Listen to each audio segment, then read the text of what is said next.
Welcome. Hope you're having a blessed Saturday morning.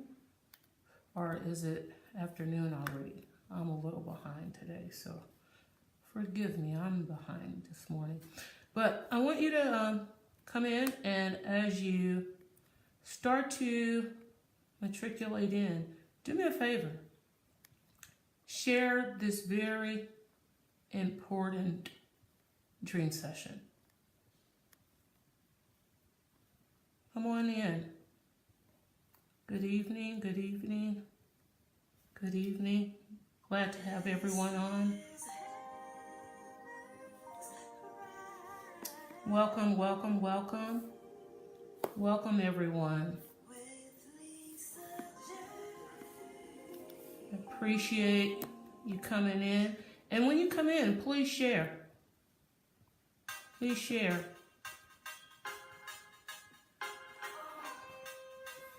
How is everyone doing today?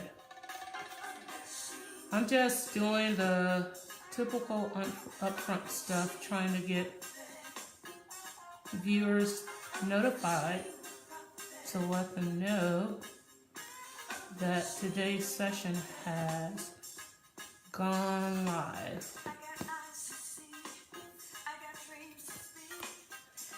So how's everyone? Tag, tag, tag, please. Please, please, please, tag. Overseer Bridget, you made it today. I'm glad to have you join today. Good to see everyone today. Carolyn, I see you made it, but you're listening. Good, good, good. Appreciate it. Appreciate you coming in.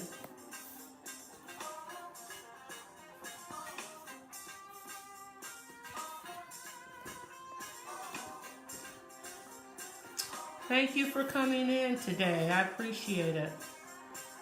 Share, share, share. When you come in, I appreciate it.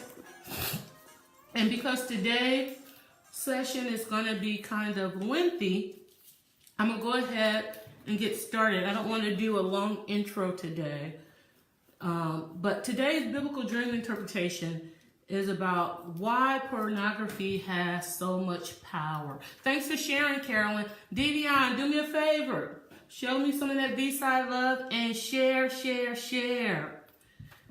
Calvin, good to see you. A lot of my V-side family has come on board. I appreciate it. I appreciate it. Bridget, if you don't mind sharing it to Hannah's Cry. For some reason, I cannot see my groups today. So that means I can't add my groups. But like I said, I'm gonna go ahead and get started. You know that most people that will view this dream session know somebody who has struggled with pornography. It's that pervasive in our culture and even in the church culture. Pornography costs us more than it's worth. Somebody put that on the screen. Pornography costs us more than it's worth. Hey, Lori, glad to have you on today. God bless you. From teenagers struggling with new desires to senior pastors, recently caught in sin. Even believers wrestle with this particular sin. Hello, Kimberly. It's good to have you on. You know what sin does? And I want somebody to put this on the screen. Sin costs you momentum, favor, and glory. You guys with me? Sin costs you momentum, favor, and glory. Nobody's put it on the screen for me. Let me get a little participation. This is quite a heavy topic today, so I need to know that you're tracking with me on this one. Sin costs you momentum, favor, and glory. So where are my girls at? This is an interesting topic that affects a lot of women, and that's not to say that men are not dealing with it in relationship where they're the one not struggling and the female is, but it just seems to be statistically that men have more of a stronghold in the sexual area than most women. So that's sort of how I'm going to pivot this conversation. So where my girls at? Every woman needs her go-to girls. Every woman. I don't care how anointed you are. I don't care how smart you are. I don't care how beautiful you are. We all need a safe place to work toward being fully known. Every woman needs a safe place to work towards. And usually that is a network of a sisterhood, a very tight-knit sisterhood where you can disclose who you are and it's a judgment-free zone. So shout out to all of my girlfriends. That's a safe place. Edna, Bridget, Nakia, Annetta, Ginger, Lanice, Latrice. These are all my safety nets in my safe network. Place that I can be myself, but yet when things impact my life that I can't share with everybody, this is a safe group of girls that I can go and be fully known and I can fully disclose myself to. So all my girls need a safe place. So that's why I started this scope saying where my girls at. Because this is one of those conversations that I'm going to need to be fully known. And I need to know that they're on board with me as I start to disclose some of my private, intimate thoughts on this particular subject that's affected me and my household personally. So shout out to them. That's my tribe called Quest. I just gave you my tribe name, my tribe called Quest, because it's a quest for love and acceptance. Everybody need a tribe of girls. Every woman need a tribe of girls that you can be known. And I call my group of girls the tribe called Quest because it's my quest for love and acceptance.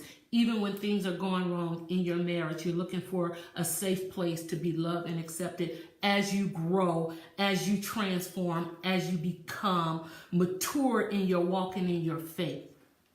So what's the hallmark of sexual integrity issues? Did anybody know? Glad to have you here, Bridget. Anybody know what the hallmark of sexual integrity issue is? I'll go ahead and tell you. It's secret. It's something that you do when no one else is watching. That's how you know that you're dealing with a sexual integrity issue, because the hallmark of sexual integrity issue is secrecy. So I want to share the dream that led me to want to have this level of conversation. So this was probably 5-6 months after I had married, and I had a dream, and my youngest son and my then ex-husband was in the dream. My then husband, he's my ex-husband now, were in the dream. But I found myself walking into a nudie facility. Although I could not see any body parts and things like that, I knew that I was in a pornographic establishment. I was in a porn establishment. For a lot of people in St. Louis, it might be the Pink Slip or Chocolate City out of Atlanta, all of this stuff. But I knew that this is the kind of facility that I had just stumbled upon.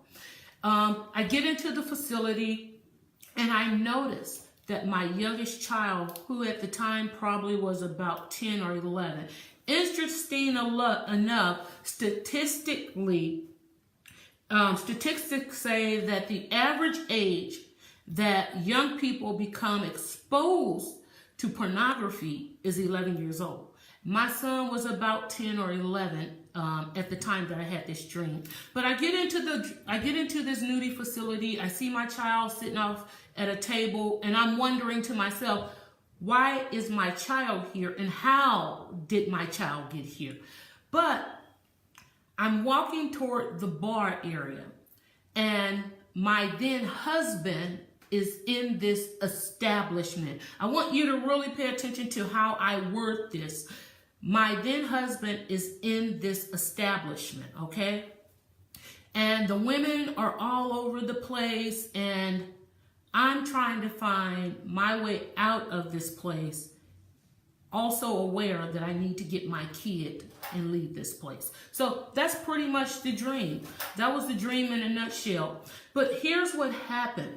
Because I was afraid to address what I saw in my dream, which was, it would have been the first time that I would have had a conversation with my then husband about an issue of pornography. But because I had never seen anything in the household, or I had never had an incident where I thought that that was an issue, I was afraid to address the issue with him. So I actually took the dream away and never confronted him until 5 months later, when the dream came to pass. And so I was given insight 6 months into my marriage that pornography was an establishment in my home that I needed to be made aware of. So where did the establishment get an entry into my home? Well, it came through the individual that I married. He was deeply rooted and deeply established in an addiction of pornography. The dream was revealing also that the enemy was going to work. Good afternoon, Jolanda. Good to have you on. The dream was also revealing that the enemy was going to try to establish this same stronghold in the life of my child. And so fast forward 5 months later, I'm off on a ministry assignment, and my youngest child walks into a situation where he's exposed to pornography in my home, of all places. And that's when I had to deal with the contents of the dream and had to be very transparent about what God had shown me 5 months prior concerning the man that I had married and him being established in a stronghold of pornography. But I want to share with you some mind-blowing statistics about pornography. Over 40 million Americans are regular visitors to porn sites. Did you know that? Average visit to a porn site lasts 6.5 minutes. There are more than 42 million porn websites, which totals around 370 million pages of porn. The porn industry annual revenue is more than the NBA, the NFL, and the MLB, which is the Major League Baseball, combined. Also, it is also more than the combined revenues of ABC, CBS, and NBC. I'm trying to establish the argument here that pornography is pervasive in our culture, and that because of the internet, it's more accepted now because people have more access to it. So 47% of families in the U.S. has reported that porn is a problem in their home. Pornography use increases the marital infidelity rate. Did you hear me? Pornography use increases marital infidelity rate by more than 300%. That is astounding to me, that the use of pornography could increase infidelity by as much as 300%. The likelihood of a spouse who's addicted to porn is very, very high. Very probable if you are in a marital situation, and one or the other spouse struggles with the addiction of pornography. I was deleted off of Facebook probably about last year this time when I had put on Facebook a conversation. I had stoked a conversation about pornography. And one of my old classmates from Vashon High School, who I assume he and his wife both are in agreement about porn being acceptable in their household. He did not like the conversation or the tone that I had taken about pornography is sinful. And I wasn't coming against what he and his wife were doing in the privacy of their bedroom.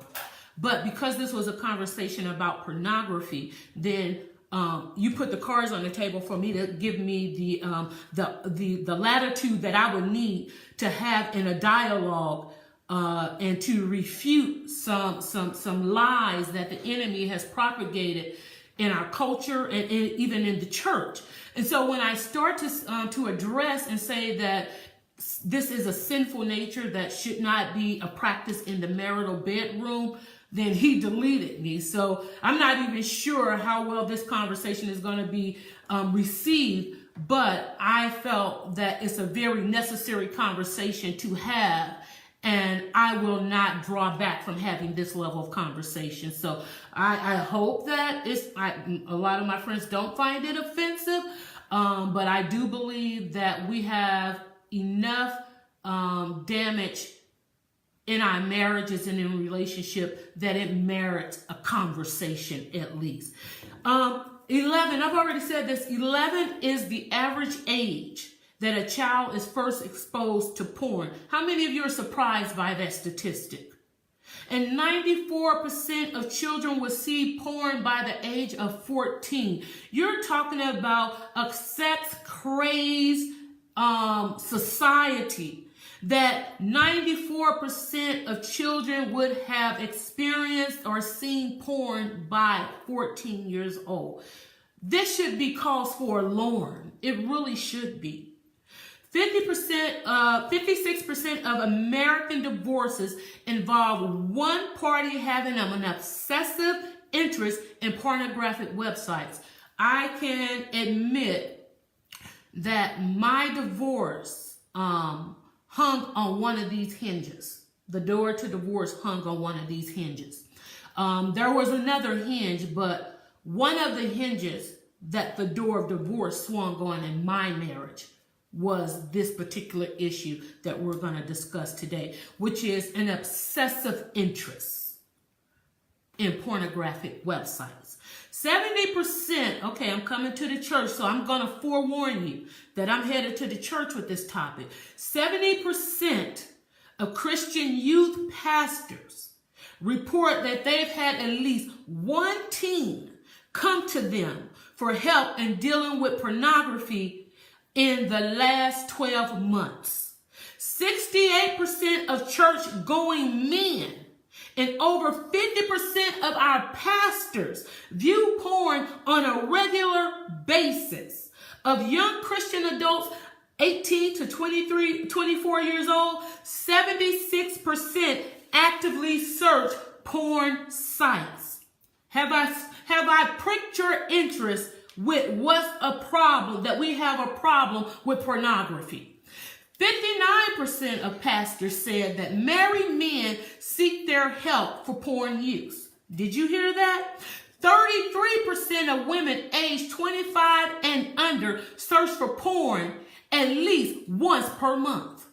So I'm not being biased with this conversation. Only 13% of self-identified Christians, 13% of self-identified Christian women say that they never watch porn. That's a very low statistic. Only 13%. Archbishop, glad to have you on board. I need the reinforcement.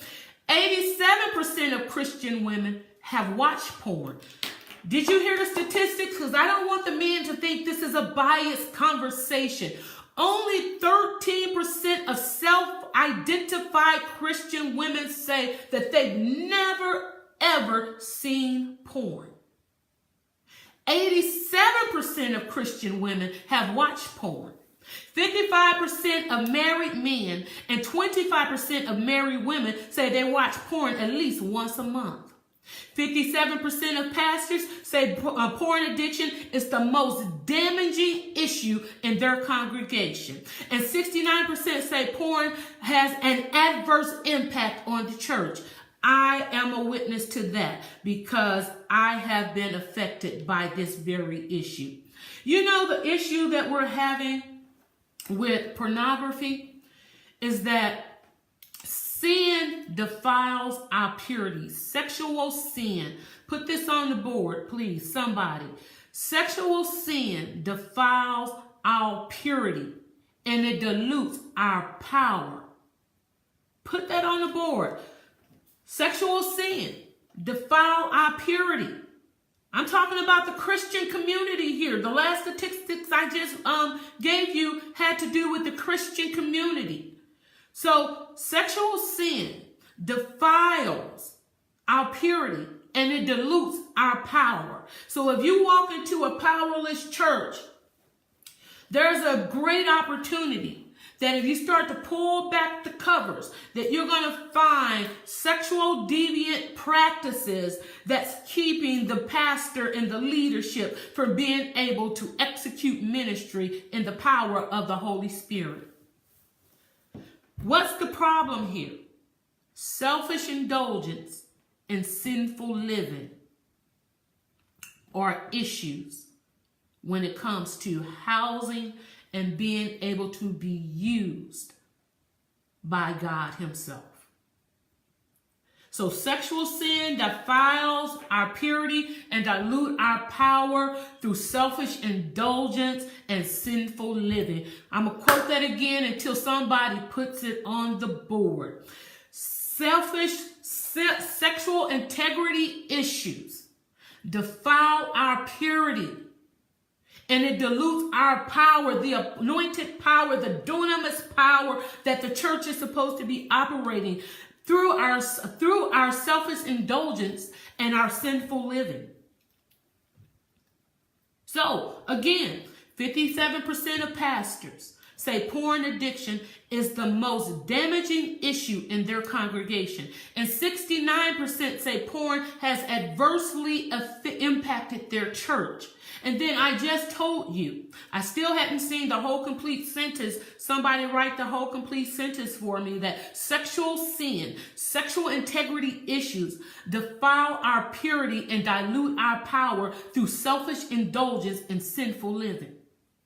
My pastor's online, Pastor Ogletree, God bless you.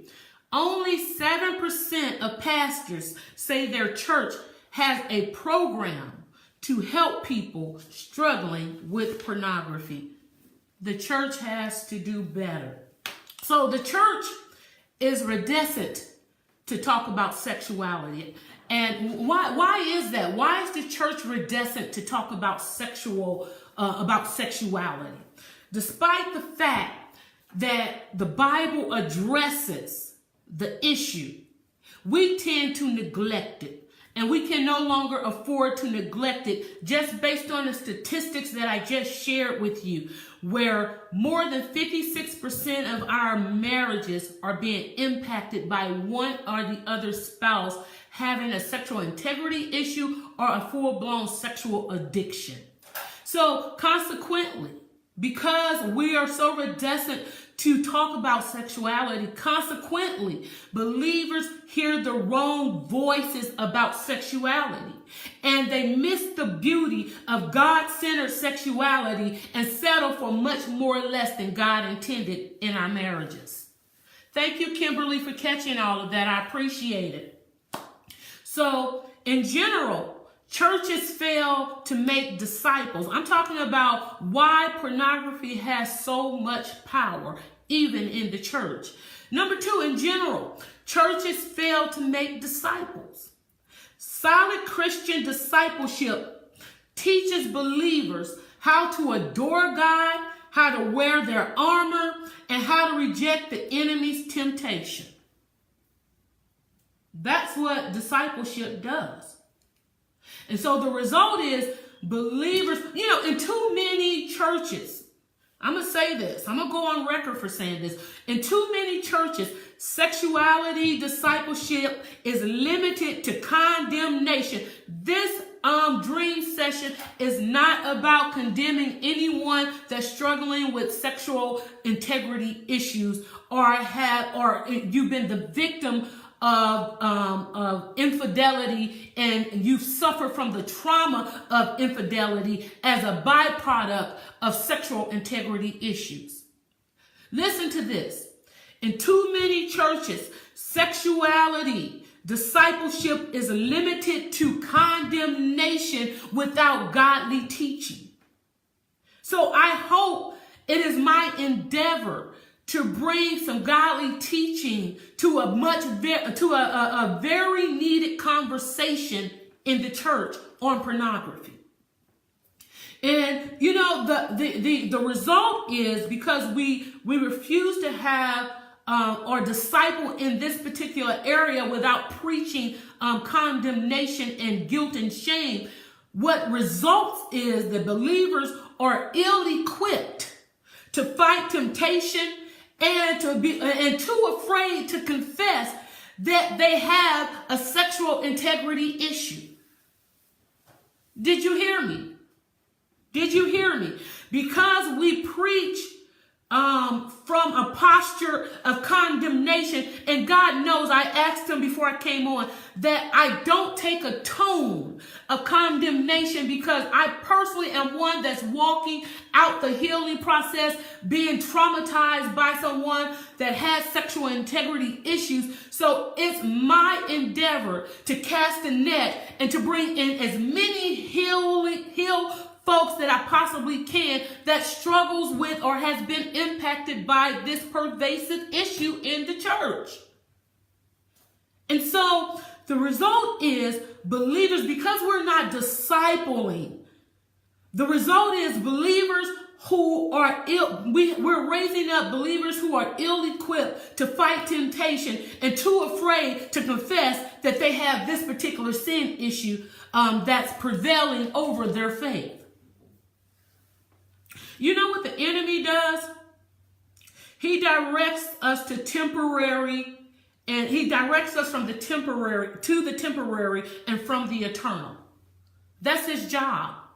He directs us from the temporary to the temporary. He gets our attention and our focus on the temporary things and take our focus and attention off of the eternal things with issues like this. As with Adam and Eve, the enemy makes the fruit on the tree look so good that we ignore the long-term consequences of eternal death that comes with sexual integrity issues, and we can no longer afford to ignore the consequences. I'm going to talk about the continuum. I'm going to show you a graphical continuum of how people start in lust and they end up in a full-blown addiction. Pornographic addiction. There's a continuum that people are on that sin. What did I say earlier? That what happens when sin enters into our life, it costs us things. It costs us our momentum. It costs us our favor. And it costs us our glory. So that's what the enemy was after with Adam and Eve. He was after their momentum. He was after their favor. And he was after their glory. And he succeeded. He did this. The pleasure of the fruit, or the pleasure of pornography, brings temporary and fleeting satisfaction. And because the pleasure that pornography brings, temporary and fleeting, I just told you that, it trumps our desire to be faithful to an everlasting God. So that's why I wanted to have this particular conversation. The lure of pornography builds our natural desires. Our exposure to pornography is oftentimes early, and I gave you the statistics about that. But I want to talk about the parameter between what is a sexual integrity issue and what's a sexual addiction. Because a lot of times that can be kind of muddied or it's convoluted and it's not quite clear. And so I want to talk from the medical community perspective about what's the definition of sexual integrity issue versus a sexual addiction. The parameters for the definition of sexual addiction is debatable. I want you to know that first of all. It's debatable. Technically, in the medical community, it's not classified as a disorder. So sexual addiction in the medical community is not classified, but speak to a family, speak to a wife, speak to a children that sexual pornography is an addiction for the husband and the father, and they'll tell you that it's a disease that they need to get rid of. So there's 3 components of an addiction. This is medical stuff. You can research this for yourself. There's 3 components of an addiction that we can apply from the medical community. One is mood altering. It's mood altering. It impairs judgment and function. I've known of a lot of situations that men that have pornographic addictions, that when it comes to, they're so engrossed in the virtual acts of releasing, that when it comes to engaging with someone in real world, real time, then their emotions are disconnected, they're detached emotionally, and they can't perform. So when I say that it impairs functioning, it definitely impairs functionality. So one is mood altering. I'm trying to establish how this mimics addictions by a medical community standard. Is mood altering. Number 2, it impairs function and judgment. And 3, is difficult to stop when even you desire to stop. Hello, Stacy. I think my cousin Jimmy just came online. When you come in, please share. Please share. And I'm talking and discussing a dream that I had several years back when I was married, and I had dreamt that my husband, my then husband, and my youngest child were in an establishment of pornography. I was afraid to confront it because I had never had any evidence of my then husband participating or practicing any pornographic things of any pornographic nature. So I didn't want to accuse him of something because I had saw it in a dream. But the dream 5 months later came to pass, and I had to do the difficult thing of confronting a pornographic issue in my house. And not only that, I had by that time, my youngest child had become a statistic himself and had been exposed to it. So I'm being very transparent with you in this scope to have this level of conversation. I don't think that I can have this level of conversation and not be transparent, so that you can have a greater appreciation for the things that I have learned along the way on the road to restoration and the road of healing. Stacey, you're driving right now. I'm glad that you can tune in. So there's 3 things that I listed. I didn't see the third one. Can somebody please list the third component of addiction? The first one was mood altering. The second one, it impairs functioning. And number 3 is difficulty stopping even when you desire to stop. They would like to stop the cycle of porn use, but they find it very difficult to stop. God bless you, Daphne. Welcome to today's dream session. So number 1 is mood altering. Number 2, it impairs functionality. And number 3 is difficult to stop even when you desire to. On the other hand, sexual integrity issues, sexual integrity covers a broader range. Under the umbrella of sexual integrity issues, it encapsulates the scope of it is much broader than the medical community definition of an addiction. So I'm going to use the terms interchangeably here. I'm going to use sexual integrity issue and I'm going to use sexual addiction interchangeably in my conversation. But I wanted to just be clear for those who may go do their homework and come back and want to have some level of conversation about whether the spouse is addicted or whatnot. For the purpose of what I've gone through and the conversation that I want to have today, I'm going to use them interchangeably. So On the other hand, sexual integrity covers a broad range of terms that breach the marital covenant by acting out sexually in some form or fashion, whether or whether it's an indeterminate number of times. You have no idea of being able to ascertain how many times your husband has acted out or your spouse has acted out, or if they have a mental, emotionally, or physically acted out in some form or fashion, whether it's once or whether it's been in an indeterminate amount of time, mentally, emotionally, or physically. Whether what your husband does is categorized as an addiction or integrity issue, every woman on this scope will agree it hurts just the same. I think that's a good point that men need to hear from the perspective of a woman. Whether you categorize it as an addiction or whether you categorize it as an integrity issue, the pain is not minimized because of the categorization. When a woman is healing from the trauma caused by a husband with either a sexual integrity issue or an addiction, the concept applies to both areas. I don't care if it's an addiction. I don't care if you think it's just a sexual integrity issue. The concept that the pain is very real to her is the point that I want to drive home to every man and woman on this scope, and this is an issue in your home. This teaching is applicable to the married audience. This teaching is applicable to the divorcees on the phone, to the engaged, and to the dating. Whether your marriage ends or whether your marriage is restored, every woman is affected by sexual betrayal is worthy of healing. Somebody need to put that on the board.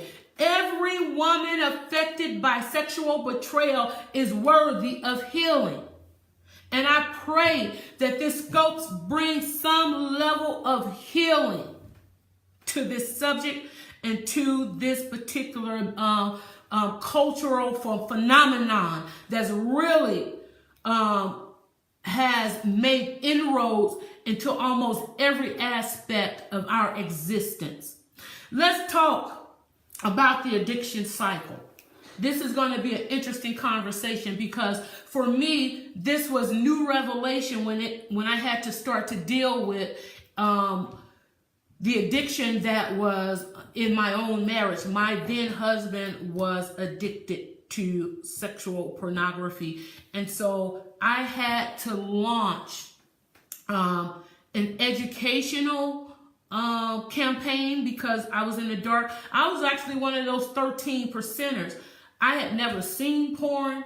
I had not been exposed to it. I just didn't have, and if you want to call what we do on TV, because now what we do on TV is even soft porn, what they're calling soft porn. So if we include that, then I guess I have, because nowadays we show so much in a movie that you can't even take credit, or we're going to have to reevaluate and reassess that measurement for the 13% that says they hadn't seen any kind of form of porn, because even TV gives us and exposes us to soft porn now. You're welcome, Lorraine. And so I had to launch a campaign to save my household. I needed to understand the dynamics of what this man was going through. And I think that this is a good time for me to have this discussion that this sin can't be private anymore. To be honest, it's not private. If more than 70% of our men and 57% of our pastors are struggling with a porn addiction, I don't think the issue is private anymore because it's hitting almost every household, even that's watching me by Scope today. So what I want to do is I want to take a private conversation public, if you don't mind. Let's take a private conversation public. So let's talk about the addiction cycle. And I think that this must be discussed if we want to understand, or we want to understand the thoughts and the feelings behind the man's action. Or in this case, you got a lot of women that have this stronghold and this strong man in their life too. You have to, if you want to understand people's action, maybe I should say it that way. If you want to understand people's action, then I think this is a worthy conversation to talk about the addiction cycle. Somebody put on there the addiction cycle. I'm going to talk about the addiction cycle. At the top of the addiction cycle is a trigger, okay? The trigger for the cycle could be anything from stress, from feeling incompetent on your job, to feeling insecure. But just know that this cycle, imagine someone going through a cycle. It always has a trigger. Somebody's pushing a red button. Something's pushing a red button that triggers this cycle. Okay? And it boils down to three key things. Shame. And I want to break that down. There's a concept called the 3 I's. Shame can come from three things. Feeling insignificant. Do I matter?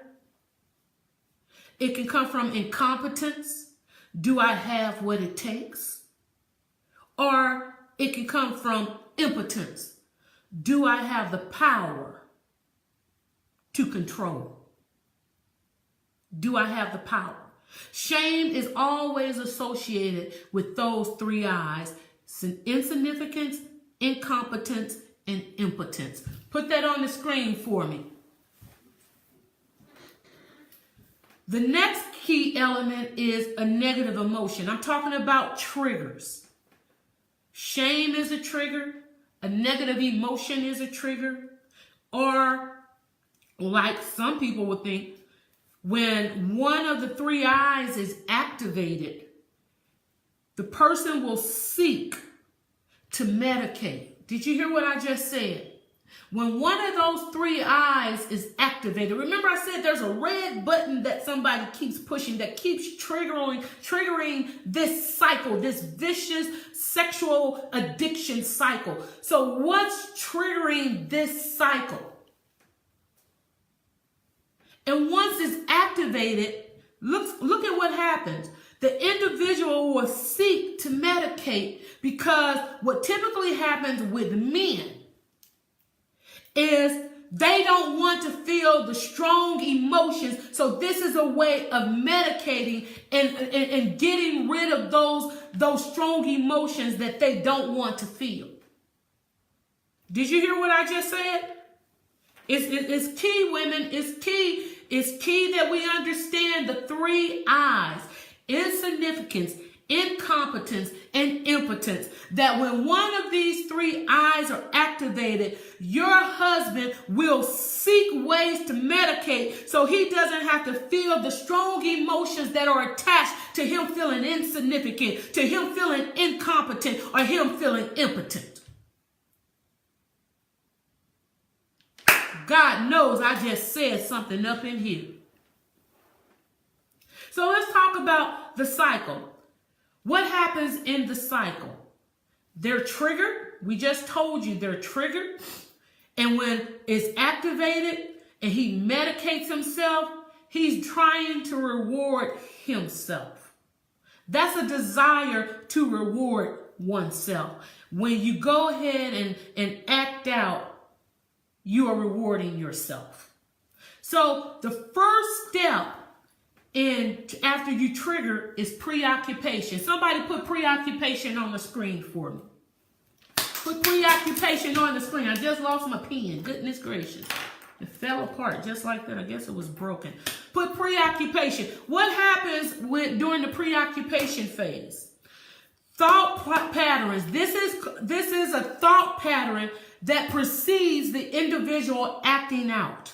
That means that they go through this gyration of thoughts. You know, the word said, as a man think, so is he. So that's why we have to guard our thought life, because however we think, that's where we find ourselves going to. We have a proclivity or a tendency to bend in that direction on whatever we think upon. So you don't want to think upon those things. You want to think upon things that are pure, things that are just, things that are righteous. Those are the kind of things, a good report. Those are the kinds of things you want to think upon, but they get preoccupied. And preoccupation always precedes ritualization. Put ritualization. We got preoccupation. We got ritualization. What happens in ritualization? I tell you what happens with ritualization. The behavioral patterns that precede acting out is coming into play. So let me just give you an example. So when they're triggered, they are preoccupied with getting a fix. Remember I told you they were going to medicate themselves? Certain patterns become ritualistic prior to watching porn. Did you know that, ladies? That certain patterns become ritualistic? What do I mean? They may, when they're ready to act out, a part of the ritual for them may be going to the bathroom, locking the door, and one of the first things they do is not make a beeline to the porn site. Maybe they make a beeline and check the sports teams. It's a ritual, and you'll find that they do it every time before acting out. Now, this ritual will vary from person to person, but I'm giving you an example so that you can understand what I'm talking about when I say ritualization prior to watching porn. So they'll go through, they'll check the sports team. Next, they'll probably check Instagram and Facebook accounts prior to watching porn. And that's part of their ritual. They'll go to the bathroom. They'll lock the door. They'll pull up ESPN or sports. Then they'll go check the stock market. Then they'll probably go check out Facebook or Instagram. And bam, the ritual has led them finally to the porn site. Then they look at porn. That's called acting out. So I talked about preoccupation. I talked about ritualization because I'm talking about the addiction cycle. Remember, I'm talking about the addiction cycle. So there's preoccupation, there's ritualization, and then there's the acting out component. He can't believe that he just acted out once again after telling you that it was never going to happen again, after telling the marital counselor that we're going to put all kind of controls over the internet access, and people with addiction find a way to satisfy or medicate their issue.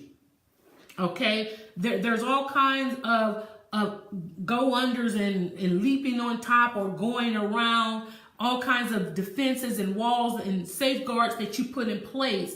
People get very creative when they're dealing with and struggling with addictions. And so you had preoccupation, you had ritualization, and then you had the acting out component. They can't believe they did it again. What's the fourth component of this addiction cycle that closes this loop? Is guilt and shame. They feel guilty just because he knows that she probably knows that every time, because it's ritualistic, that every time she sees certain behavior patterns, that it's a possibility that he's acted out. Thank you, Overseer Bridget. I appreciate the feedback on this teaching. And then the shame component is he'll start to feel like he don't even deserve his wife's love because she's faithful, and he's undermining the integrity of the relationship with this issue, and that he's also feeling like he's let her down once again. So what's the addiction cycle that we just cycle through? Hey, Gary, thank you for putting that up there. Routines and rituals. He becomes preoccupied. First, let's get back to the trigger.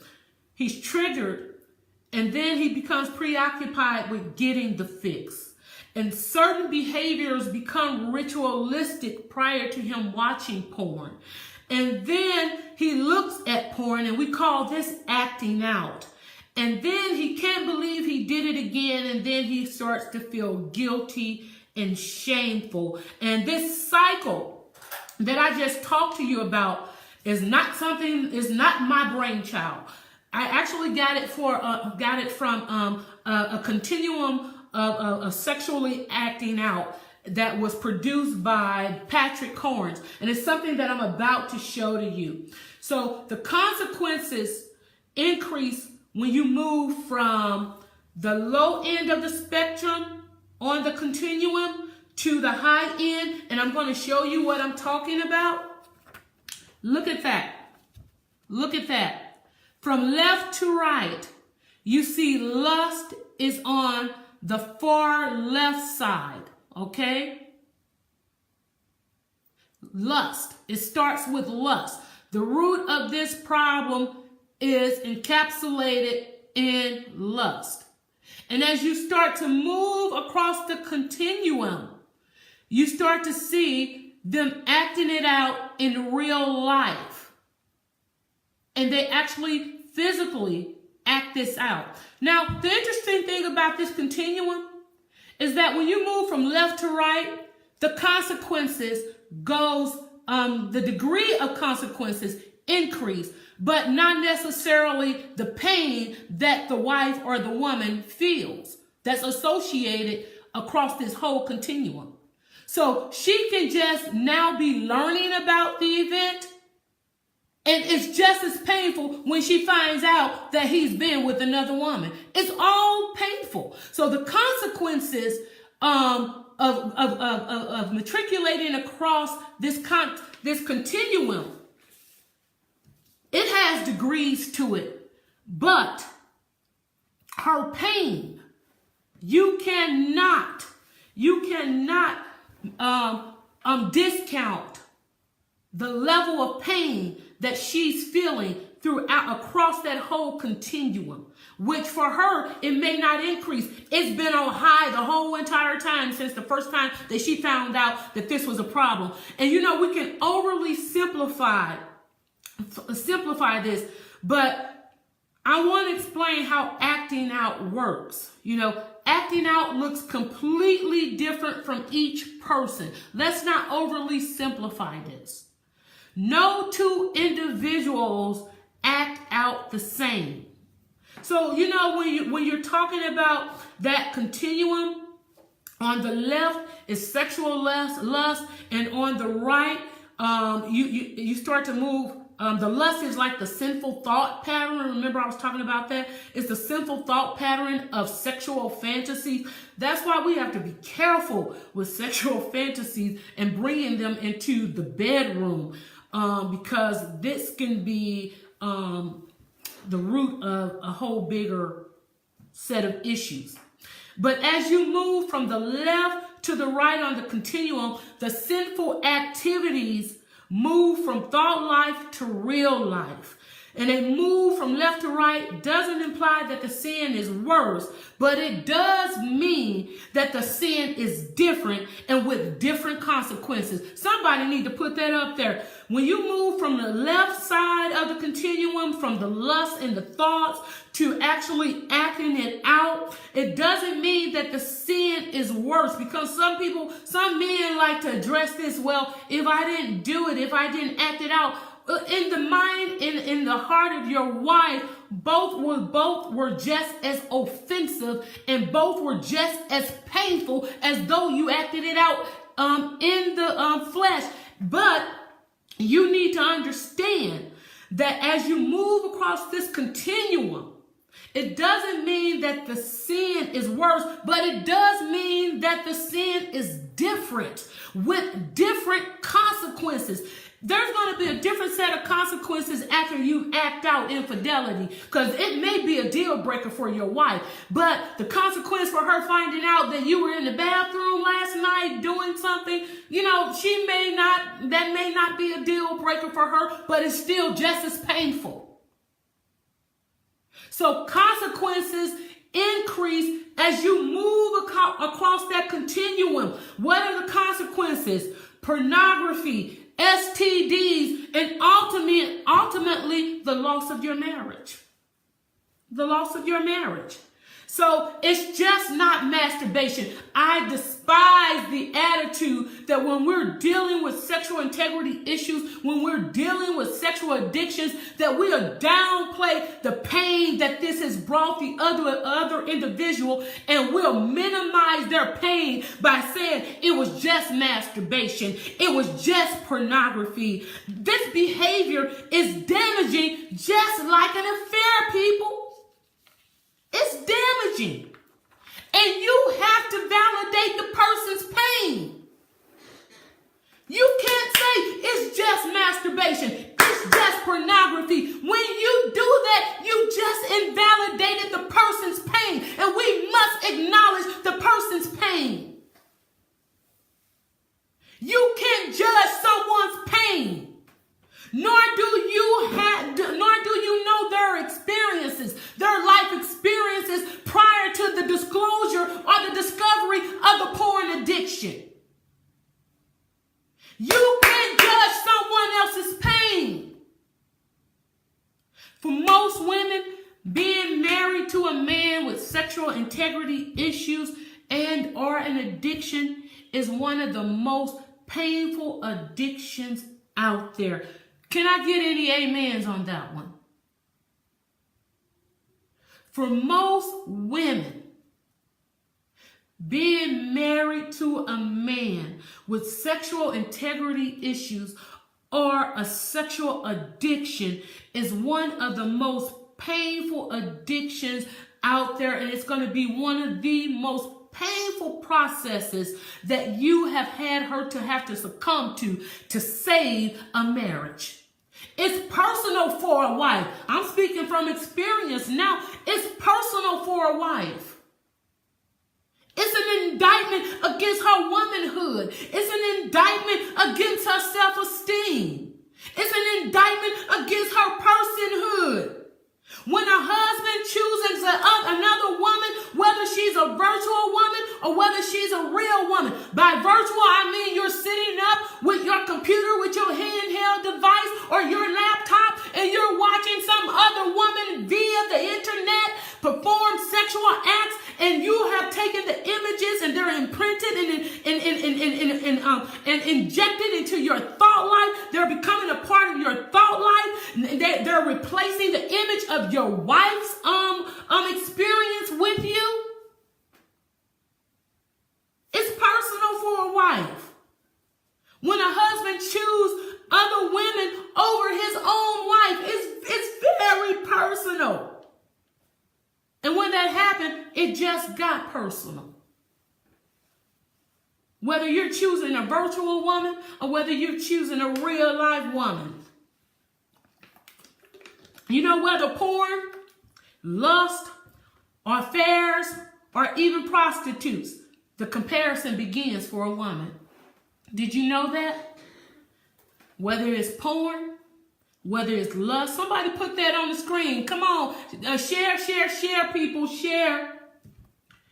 Whether it's porn, whether it's lust, whether it's an affair, whether it's prostitutes, you send your wife in an emotional tailspin because she starts to compare. And it's very damaging for women. It's very damaging for women. Some men don't act out with their women, but instead they act out with men, animals, inanimate objects, or even within their minds. The fantasy is contained in their minds. And I hope that I'm relaying to the men that is all hurtful, because I'm interested in restoration of families, of the husband, of the wife, and of the nucleus of the family, which is the marriage. But what I want to say to women, and I say this emphatically, it's not your fault. Some woman that can relate to what I'm talking about, put on the screen, it's not my fault. We are responsible for our own actions, but not for the actions of another individual. So ladies, I pose a question. When you realize your husband had a sexual integrity issue, did you compare yourself to the women he was using? Now, I'm not going to tell you to incriminate yourself and put it on the screen. Don't do that. But I do pose the question. When you realize your husband had a sexual integrity issue, did you start to compare yourself to the women he was using? The second question, do you believe in your heart and mind that your husband's sexual integrity issues are not your fault? Do you believe in your heart and mind that his issues are not your fault? Because I just told you that it's not your fault. You know, I discovered, and you guys you have no idea the study, the investment that I've had to make to gain this knowledge, to understand my ex-husband, who I sincerely wanted to see walk out the deliverance process. And so I started to throw myself into understanding, not only just spiritually, but I wanted to understand the medical, what the medical community said about this particular aspect and the outcome of this particular sinful root in the life of an individual. And so this knowledge that I'm sharing today came through much pain, but I want to be clear, through lots of process, because I've been processed through my healing into a place of restoration. And so I discovered that the core belief of men with these behaviors is, put this on the screen for me, ladies, is that they feel unwanted and unloved. It's the root of rejection. Core belief system. I'm talking about a core belief system. I don't care how prestigious the man is. I don't care how poor the man is. That you're going to find a core belief system in play in every individual that struggles with a porn addiction or a sexual integrity issue. And one of them is feeling unwanted and unloved, feeling abandoned.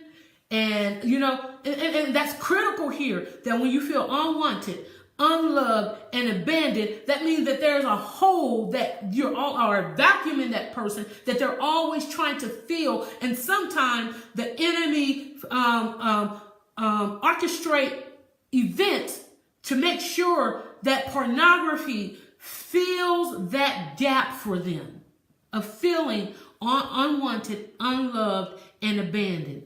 And some of these holes grew through their childhood. Yeah, it grew through their childhood. Abandonment is seen as one of the most influential contributors to sexual addiction. Did you get that? Put that on the screen for me. Abandonment is seen as the most influential contributor to sexual addiction. So if you start to talk to an individual get to the root of where this is coming from, you're going to find that they've been influenced by abandonment. And at the core of abandonment, do you see that? You see how I'm building on the knowledge I gained? First, I found out that, there's a core belief system that's in play with anyone that struggles with a pornographic addiction.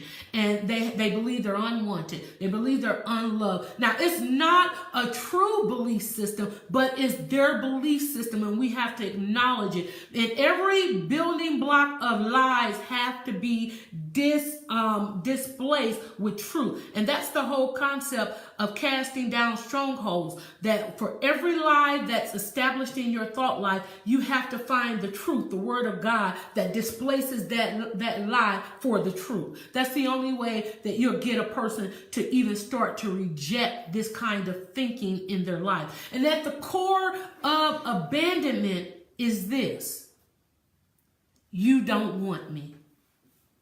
How many individuals on this scope today have a belief system that if you drill down far enough, a lot of your issues come from this one core belief, is that you do not feel that you were ever wanted?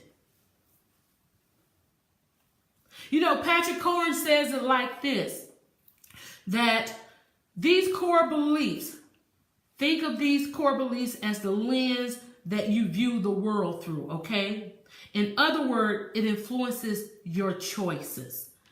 But these core beliefs build upon one another until ultimately the addict believes that his most important need is sex. I'm going to say that again just because it was a mouthful.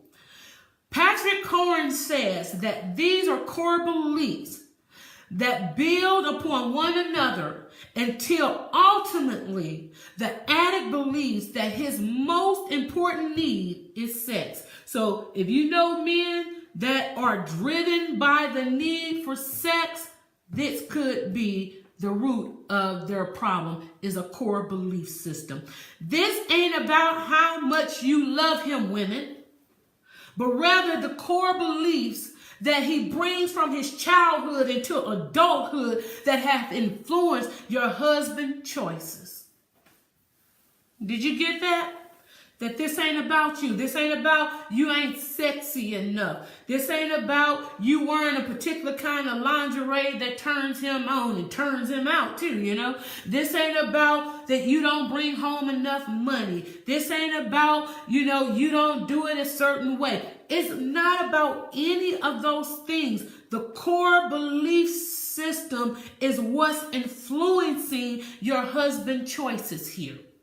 So that's why you can go get the lingerie. You can get all those auxiliary things that you feel will cause the machinery of marriage to operate better. You go get the toys, and you bring all of these things, and you incorporate all these things into your marriage, and you find out that it was not the cure for what was ailing your marriage. And why is that? Because I just told you the root is a core belief system that has influenced your husband's choices. So don't think it's that pink teddy that you wouldn't wear, or his preference to G-strings that you refuse to wear. Now, I'm not saying that in the context of a marriage that those things are not applicable, because I think that you should do things that satisfy your spouse. That's not what I'm saying. I'm talking about a core belief system that's activating the pornographic cycle in his life. So here's the truth. Somebody put this truth down. You can't meet your husband's every need. Did you get that? Because his needs were not met doesn't give him the right to expend his sexual energy elsewhere. I wonder, did anybody get that truth? Because that's my nugget of truth from this whole conversation. Is if you're carrying the guilt that you can't measure up. You're not measuring up. You're taking this very personal and internalizing your husband's sexual integrity issue or his sexual addiction, and you're making this very personal, and you're internalizing it. And you're starting to beat yourself up because you're falling short of meeting all his needs. If I can just do this, he wouldn't do that. Well, I come to dispel that kind of thinking. Because the truth of the matter is, you can't meet all your husband's every need. You just can't. And because his needs aren't getting met, listen, men, because your needs aren't getting met doesn't give you the right to expend your sexual energy, whether it's virtually or elsewhere with a real live individual. And it is through this addiction and our integrity issue that your husband was able to manufacture feeling wanted. I'm tying this back to the core belief system, people. I hope you're tracking with me. It's through this addiction. Hi, Shatara. It's through this addiction or sexual integrity issue that your husband was able to manufacture a feeling of being wanted, of being loved, and being accepted. Did you hear me? Those three core beliefs that I talked about early on, feeling unwanted, feeling unloved, and feeling abandoned, that when he goes through this sexual cycle, it's through this addiction that he starts to medicate and he starts to manufacture. He fabricates this feeling of being wanted, being loved, and being accepted. Did you hear me? Will he, listen to this, ladies. Will he get rejected when he looks at porn? The answer is no. Will he get rejected when he goes to a strip club?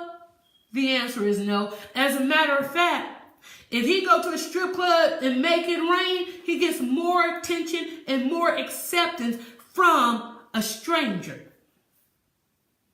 Will he get rejected when he chooses to masturbate? The answer is no. Absolutely not. But what I want you to do, I need you to reject the narrative of trauma, of tragedy, and despondency. Listen, Esther's life is a narrative of a life of rejection and trauma. Esther's life is a narrative of a life of rejection and tragedy. Esther's life is a narrative of a life that was rejected and full of trouble. You alone have the power to change your narrative. That's the moment that I was the most empowered on my journey to restoration and in the process of healing. You alone have the power to change your narrative. For every man that's on the line, you have the power to change your narrative. For every woman that's online, you have the power to change your narrative. You know what happens with that fabrication and that false narrative that the man creates? Or he manufactures that when he manufactures this feeling of being wanted, when he manufactures this feeling of being loved, when he manufactures this feeling of being accepted, it's false intimacy. Somebody put on the screen false intimacy. False intimacy develops. This is fabricated intimacy. This is not true intimacy that's to be shared between a husband and a wife. It's false. It's manufactured. It's fabricated. It's fabricated for self-preserving, for self-serving intimacy between a man and whatever sexual fantasy he may have.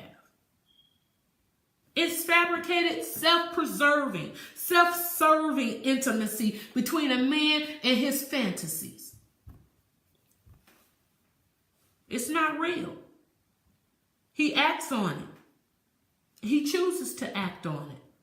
But sexual integrity issues cause them to be disconnected from themselves. And they can't get close to you because it's false intimacy. I actually struggled with the false intimacy concept in my previous marriage. They are disconnected. And a better word is they're detached emotionally.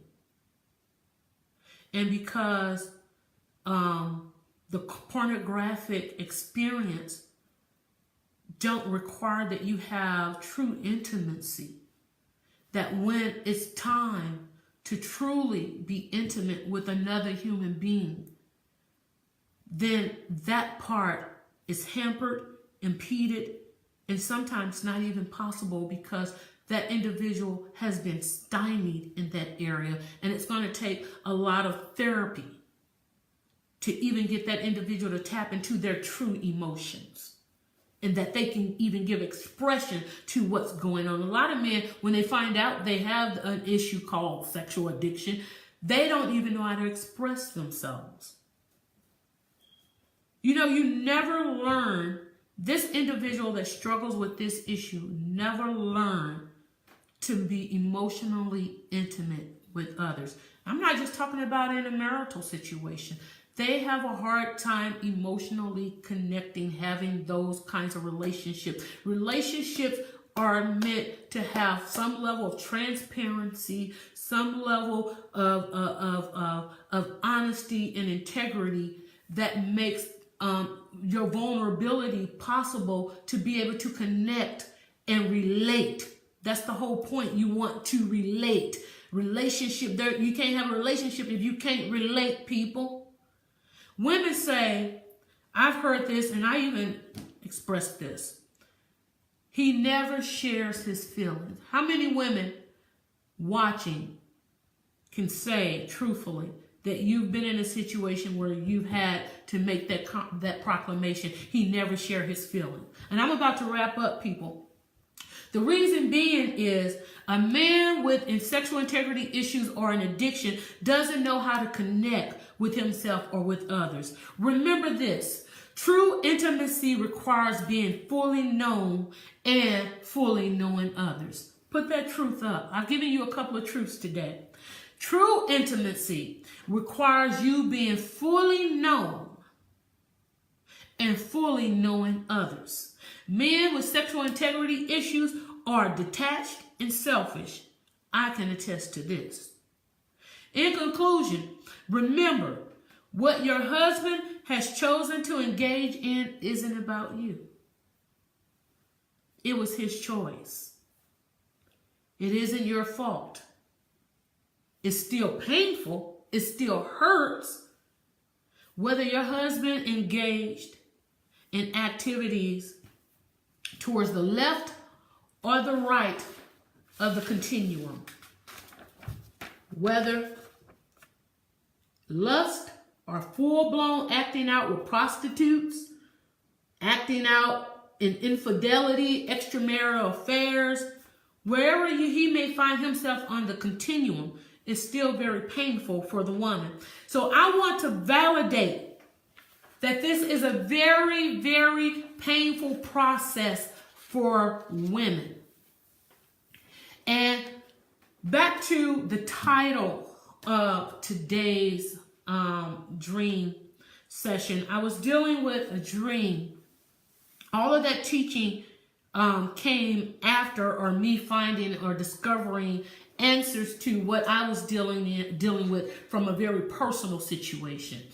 I'm years removed, but I feel eons removed when it comes to the emotional impact of it, the spiritual impact of being in a marital situation where pornography was an issue in my marriage, infidelity was an issue in my marriage, and the trauma of infidelity and sexual integrity issue became my issue in the marriage. because it's very traumatic for any individual to have to deal with unfaithfulness, infidelity, and then it be compounded by an addiction, or it be undergirded by an addiction. It's not a once-off kind of situation, but this is a perpetual cycle that the individual is in, and you get pulled into the madness because you are covenantally bound to the individual. But I was saying, I started my conversation off saying that the church and how the church, why we don't have power over pornography in the church.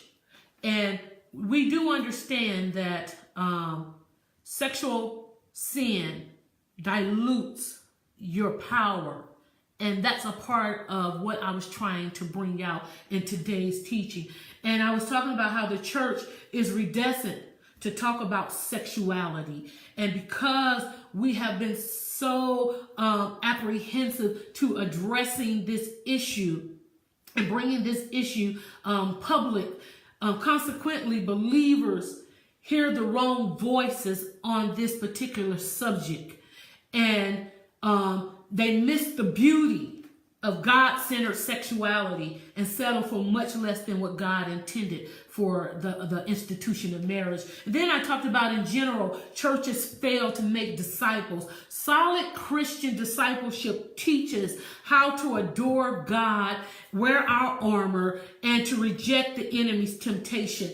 And in too many churches, sexuality discipleship is limited to condemnation. And I pray to God that this conversation didn't come across condemning. I pray that it came across with a heart of compassion, and with me given enough information to say that from that place of compassion, the restoration and that healing is quite possible for any individual that's been impacted by sexual integrity issues or sexual addiction. And so we can, in too many churches, sexuality and discipleship is limited to condemnation without godly teaching. The result is believers who are ill-equipped to fight temptation and too afraid to confess their sin. Okay? And that's why we are having issues with having power over pornography in the church, because of these things that I'm enumerating to you. The enemy directs us to the temporary and away from the eternal. And fourthly, the lure of pornography builds our natural desires. Let me expound on that just quickly. God has created us to be sexual beings. There's no, I don't think I'll get anybody to debate that online. But he gave us clear parameters for sexual expression. And that's the problem that we're having, is that we're crossing those parameters to give credence to our expression. Those desires rightly expressed are the beauty of what marriage is made of, okay? Those same desires under the influence of the enemy, however, can be distorted and damaging. In either case, the desires seldom go away. Did you get that? Number 5, our exposure to pornography is often early. To be honest, I don't remember when my ex-husband said his exposure was, but I know that he was under 10 when he was exposed.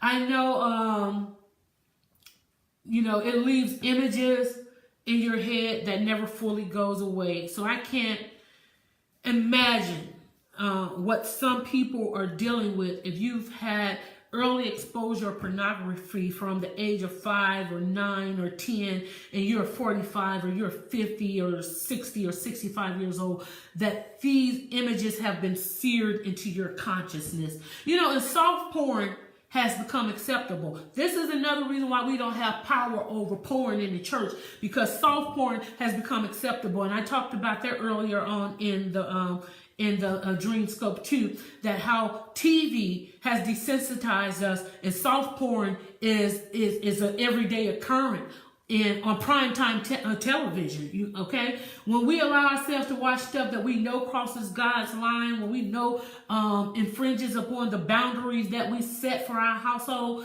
that even though it may not qualify as XXX, come on people, is rated material. We open the door, is what I'm trying to say. We open the door to the enemy to press his way into our lives, to press his way into our relationships, and to press his way on the perimeter of our marriages. And you know what the enemy does? He won't miss not one opportunity. He won't miss not one opportunity. Pornography use has become expected. My God, my heart got heavy over this one. It's expected. And that's why having this level of conversation with a table full of men, I'm almost made to feel shame that I feel the way that God says you should feel, because it's expected. More than one study has shown that pornography use is pervasive, even among church leaders.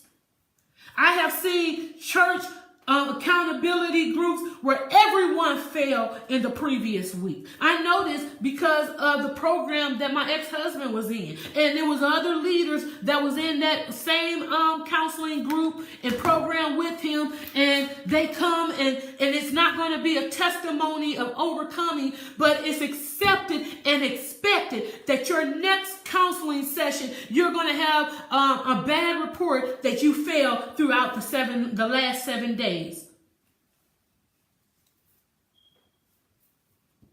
And so pornography use has become expected. And failure almost becomes the accepted norm, making women feel like there's absolutely no hope. If that's the expectation, is that I should always expect you to fall short and you not to keep the covenantal agreement. Thank you, Kimberly. Number 9, only got 2 more points of why the church, or why porn has such a stronghold in the church. Pornography can only create desire. It won't ever quench it. Somebody put that down. Pornography it can only create desire. It can never quench it. Ungodly approaches to meet real needs simply cannot meet those needs. Did you understand that? Ungodly approaches to meet a God-manufactured need cannot be met with the ungodly approach. You have to employ and deploy godly approaches to satisfy a God-given desire. I'm glad you're back, Jolanda. Indeed, pornography only makes you crave more of that which you can never fully satisfy. The unmet longing leads only to idolatry and addiction. That's what I was saying, the whole scope. The unmet longing leads only to idolatry and addiction. So for every individual that would challenge me that it's just masturbation, it's just pornography, try telling that to the family that's been devastated, decimated because of sexual integrity issue. This is an issue that we must confront in the church. And we must do it with compassion, but we got to do it with power and the anointing too. Number 10, and my last point before I wrap up. Pornography allows pleasure without the hard work of relationship. Did you get that?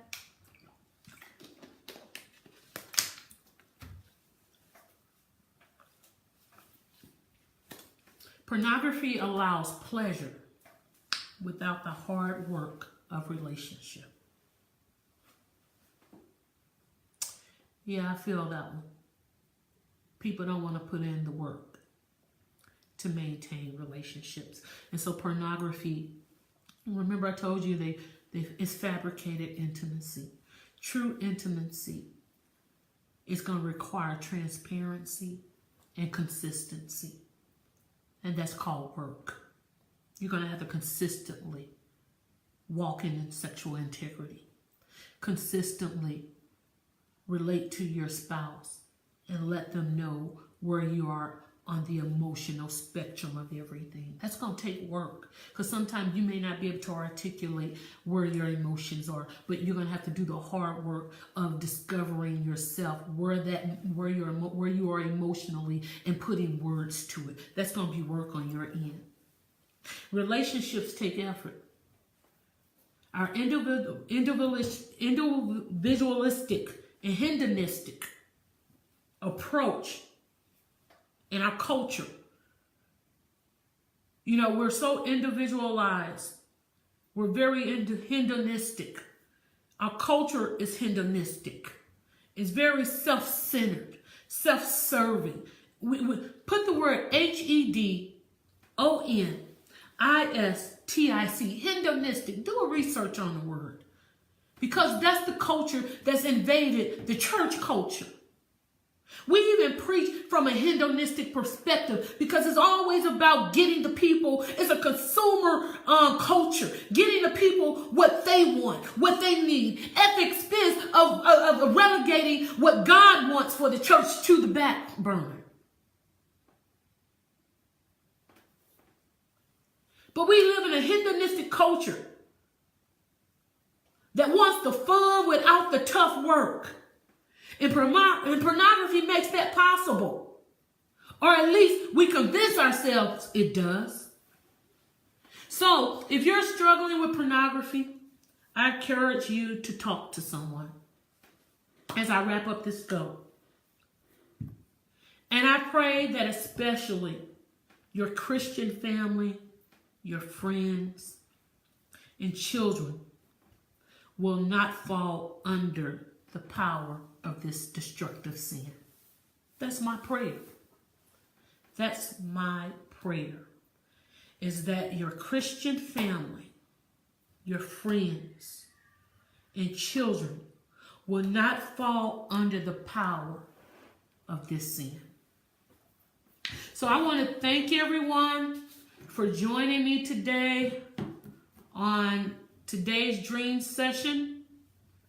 And I appreciate you staying with me. I knew this would be kind of extended. I wasn't going to make any apologies for it, because this is just one of those topics that, for me to be able to hit some of the basic things that need to be understood, I had to labor and break some things down. So I make no apologies for the length of the teaching today. I'm sure for those that it was meant for, you can appreciate it.